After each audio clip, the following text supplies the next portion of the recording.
Nonkungu et Limbulu. Isabelle Barthes, Wie ein de Jager. Il était une fois un homme très pauvre et sa femme. Il n'avait qu'un seul enfant, une fille qui s'appelait Nonkungu. Ses parents l'aimaient très fort. Regarde, ses papas, ses mamans, ils ont une seule fille. Ils n'ont pas du tout d'argent, ils sont très pauvres. Qu'est-ce qui se passe? Un jour, ses parents décidèrent de l'envoyer chez son oncle, M. Tonyama, un homme riche. La mère de Nonkungu lui a cousu une jupe spéciale avec des rubans, des boutons et des perles. Elle a aussi fait un très beau collier de perles pour Nonkungu. Puis elle l'a envoyé dans le village de son oncle. Tu as vu, c'est l'oncle de Nonkungu. C'est l'oncle. Tu sais l'oncle? Comment s'appelle ton oncle? Nanai. Non, ton oncle c'est Charles. Tu sais? Ton oncle c'est Charles. C'est le frère de papa. Et son oncle, il est très riche, t'as vu? Le papa est très pauvre, mais l'oncle est très riche. En chemin, Nonkungu arriva à un ruisseau. Elle le traversa en utilisant les pierres. De l'autre côté, elle rencontra une jeune fille en haillons. Regarde, quand elle va chez son oncle, elle marche, et en face, elle rencontre une jeune fille très pauvre. « Où vas-tu » demanda la jeune fille. « Je vais rendre visite à mon oncle M. Tonyama, dit Nonkungu. « Eh bien, M. Tonyama est aussi mon oncle, et je vais aussi lui rendre visite, dit la jeune fille. Alors, elles se mirent en chemin ensemble. Je sais pas, elle a dit, moi aussi je vais voir M. Tonyama, on y va ensemble? Elle est bizarre cette jeune fille, non? Oui. Tu crois qu'elle est gentille, hein? Non. Tu crois que c'est vraiment son oncle? Non. Alors, avant d'aller très loin, la jeune fille dit « Ta jupe est tellement belle et tes perles si jolies. S'il te plaît, laisse-moi les essayer. » Tu as vu, elle a dit « Viens, laisse-moi essayer ta jupe. » Elle lui a pris sa jupe, t'as vu? « Laisse-moi essayer tes perles. » Après, elle lui a pris ses perles. Nonkungu enleva sa jupe et ses perles et les donna à la jeune fille. T'as vu, elle lui a donné la jupe, elle lui a donné les perles. C'est bizarre, ça. Quand la fille enleva ses haillons et se changea pour mettre les habits de Nonkungu, celle-ci vit que la jeune fille avait une queue. Regarde cette petite fille, elle a une queue. Oui. Comment ça se fait? Nonkungu eut peur. Elle savait maintenant qui était la jeune fille. Un imbulu, c'est-à-dire un lézard malin. C'est pas une jeune fille, tu sais ce que c'est en réalité? Non. C'est un lézard. Un lézard qui ressemble à une personne et qui a une très longue queue. C'est pas une jeune fille, hein. C'est un lézard qui s'est déguisé en petite fille. Tu sais? Tu sais pourquoi? Non. C'est un méchant. Regarde le lézard. Elles marchèrent ensemble. « S'il te plaît, rends-moi ma jupe et mes perles, demanda Nonkungu. Mais Limbulu répondit. « Laisse-moi les porter jusqu'à ce qu'on arrive à cet arbre. » Elle montra un arbre sur la colline. « Je vais porter jusqu'à ce qu'on arrive à l'arbre, là, d'accord ?» Qu'est-ce que tu aurais dit, toi? Qu'est-ce que tu peux lui dire? Méchante. Quand elles eurent atteint l'arbre, Nonkungu dit à Limbulu. « S'il te plaît, rends-moi ma jupe et mes perles. »« Laisse-moi les porter jusqu'à ce que nous arrivions au prochain ruisseau, » dit Limbulu. Nonkungu avait peur et donc accepta. « Quand on arrive au ruisseau, là, je vais te rendre ta jupe et tes perles. » Elles arrivèrent enfin au ruisseau. À nouveau, Nonkungu demanda à Limbulu. « S'il te plaît, rends-moi ma jupe et mes perles. »« Laisse-moi les porter jusqu'à ce qu'on arrive à cette hutte où sont assises les femmes, » dit Limbulu. Alors elles continuèrent à marcher. Qu'est-ce qui se passe? Regarde, Limbulu, elle est là. Quand elles atteignirent la hutte, Limbulu poussa Nonkungu derrière et appela les femmes assises à côté de la hutte. « Regardez cette fille en haillons! Elle m'a suivi toute la journée! J'aimerais qu'elle s'en aille! » dit Limbulu.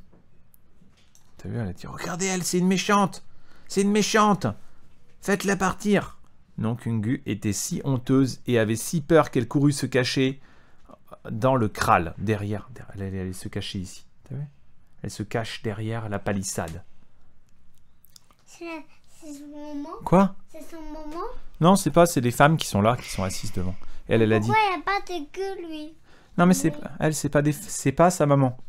C'est les femmes qui sont là. Elle a dit, regardez, regardez, elle est méchante. Regardez, elle est pas bien habillée. Après, les femmes, elles ont dit, oh, c'est vrai, elle est pas bien habillée. Va-t'en, hein, qu'est-ce que tu veux là? C'est une pauvre. Qu'est-ce qu'elle fait? Tu vois? Elle est bien habillée, alors tout le monde l'écoute, tout le monde la croit. Tu sais? C'est pas là. Oui. Regarde, elle arrive, elle fait semblant. Regarde. Alors, Limbulu entra dans la hutte de l'oncle Mton-Yama. Elle dit doucement, « Je suis ta nièce, Nonkungu. Mes parents m'ont envoyé vivre avec toi. » Regarde, elle a dit, « C'est moi, ta nièce. Charles, c'est moi. » Après, l'oncle, il a dit, « Ah, c'est ma nièce. » Elle savait, elle s'est cachée. Mton-Yama accueillit la jeune fille. Lui et sa famille furent très gentils à l'égard de Limbulu. Mais pauvre Nonkungu devait dormir dehors et manger dans la même assiette que les chiens. T'as vu, elle devait manger dehors et manger avec les chiens. Et elle peut habiter avec l'oncle très riche. Tu sais? Pendant la journée, Nonkungu allait dans les champs. Elle se cachait dans les maïs et chantait. « Oh, pauvre de moi, pauvre de moi! Mon père et ma mère m'avaient envoyé chez mon oncle, Mton-Yama. Et en chemin, j'ai croisé Limbulu. Et elle m'a pris ma jupe et mes perles. Oh, pauvre de moi, pauvre de moi! » Toute la journée, elle pleure. Tu sais. Un jour, un des frères de Mton-Yama se promenait dans les champs. Il entendit un chant étrange et magnifique. Il ne savait pas qui chantait. Il rapporta les mots à Mton-Yama. Mton-Yama alla dans les champs. Il entendit le chant et chercha jusqu'à ce qu'il trouve Nonkungu.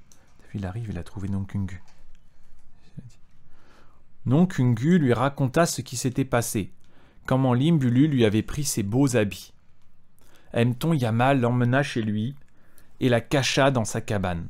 Mton-Yama savait ce qu'il allait faire pour attraper Limbulu. T'as vu? Elle lui a dit, c'est moi ta nièce. L'autre, c'est pas ta nièce, c'est un méchant. Il dit, ah bon? Qu'est-ce qu'il va faire?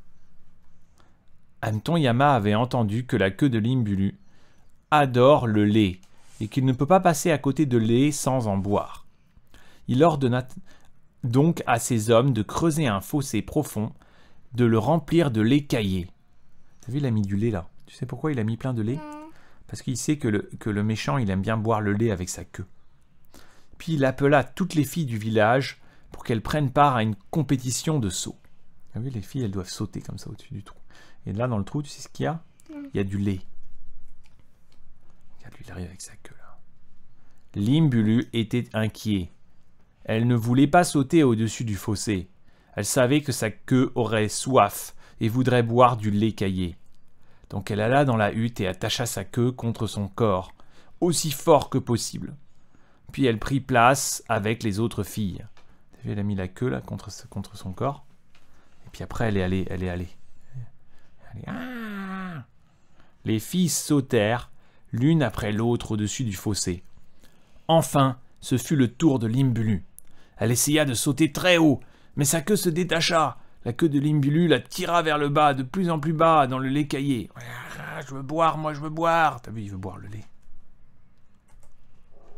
Comme Limbulu se débattait dans le lait caillé, les hommes remplirent le fossé de sable et l'enterrèrent. T'as vu, ils l'ont enterré à l'intérieur. C'en était fini avec Limbulu. Nonkungu put vivre heureuse très très très longtemps avec son oncle. T'as vu? Elle est tombée dans le lait, et après tu sais ce qu'ils ont fait? Ils ont mis de la terre sur elle, pam pam pam, dans le trou. Et elle a pu rester avec son oncle. Nonkungu et Limbulu, auteur Alain Kenyon et Vive Kenyon, traducteur Isabelle Barthes et traducteur sans frontières, illustrateur Vianne de Jager. T'as vu? C'est amusant, non? Tu sais au début pourquoi l'oncle il l'a cru? Il a cru le méchant? Elle était très bien habillée, t'as vu, elle était très bien habillée. Elle dit, c'est moi, je suis ta petite nièce. Comme elle est très bien habillée, lui, il a dit, ah oui, c'est ma nièce. En fait, elle est mal habillée. Donc lui, il l'a pas cru. En fait, c'est une méchante. C'est un lézard. Pourquoi lui, il monte pas sa queue? Il a pas vu la queue. Il a pas vu la queue. Il a dit, oh, une petite fille. En fait, c'est pas une petite fille. Tu sais ce que c'est? Non. C'est un lézard. Un lézard? Un lézard. Pourquoi il marche comme ça? Il est déguisé en petite fille. Pourquoi il marche comme ça? Il est déguisé en petite fille, le lézard. Pourquoi lui, le lézard, il marche comme ça? Il se cache comme ça. Après, il peut tout, peut-être venir les manger la nuit. Pourquoi Pourquoi quoi? Attention, qu'est-ce que tu fais? Pourquoi il marche? Aïe. Il marche, c'est pas comme un lézard. Aïe. Le lézard, il marche comme ça. Maintenant, il marche sur deux pattes. Pourquoi? Parce qu'il arrive, c'est un très gros lézard. C'est un énorme lézard. Il marche debout. Voilà. C'est un énorme lézard, regarde. Regarde ici. Tu vois? C'est un lézard très gros. Il est comme ça. Regarde les pattes, comme un lézard, comme ça. Ah.